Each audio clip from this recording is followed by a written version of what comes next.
ng paaralan, ginang Caroline Paminiano, sa mga puno ng iba't ibang paaralan ng Lian, mga guro, opisyales ng barangay at samahan ng mga magulang at kapwa ko magsisipagtapos. Isang mapagpalang umaga sa ating lahat. Tayo ay nagkakatipon ngayon sapagkat dumating na ang pinaka-importanteng araw sa ating buhay eskwela, ang ating pagtatapos. Para sa tagumpay na ito, nais ko pong pasalamatan ang sumusunod. Nihahandog ko po ang karangalang ito sa taong nagbigay sa akin ng napakagandang buhay at ang una kong guro, ang aking nanay.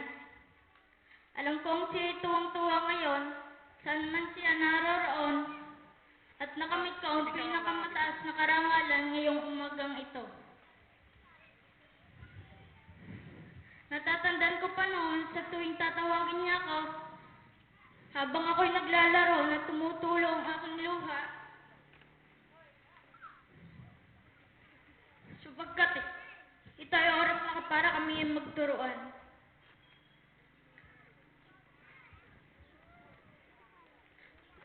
Ang batang pinag-iilan niya na,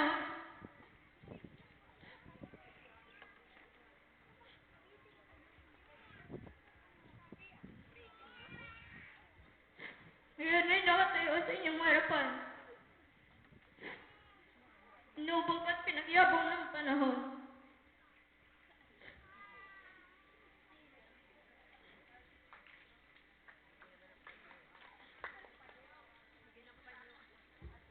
Nanay, karangalan ko pong ito'y na. Inahandog ko po sa inyo. Nais kong sampitin ang pasasalamat sa aking magulang, aking inaita,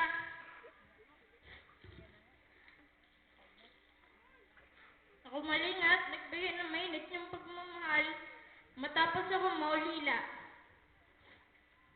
Salamat po sa pagising ng umaga upang mahanda ang aking almusal.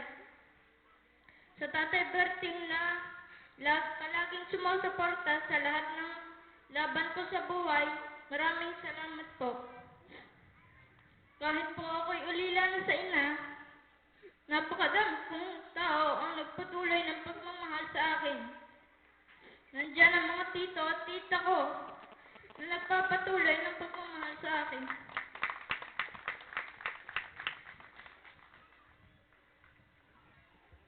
Sa aking mga naging guro, salamat po sa gabay at oras at panahon para kami lalo pang matuto. Salamat po sa pagmamahal at pag-unawa. Hindi po namin kayo malilimutan.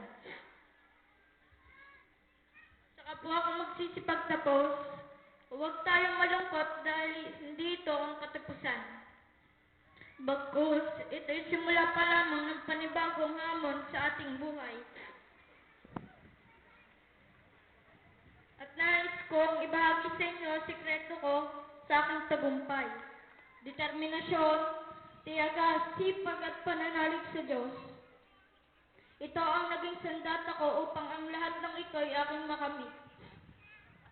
Sa inyong paaralan na gumabay at naging tahanan ko sa loob ng 6 na taon,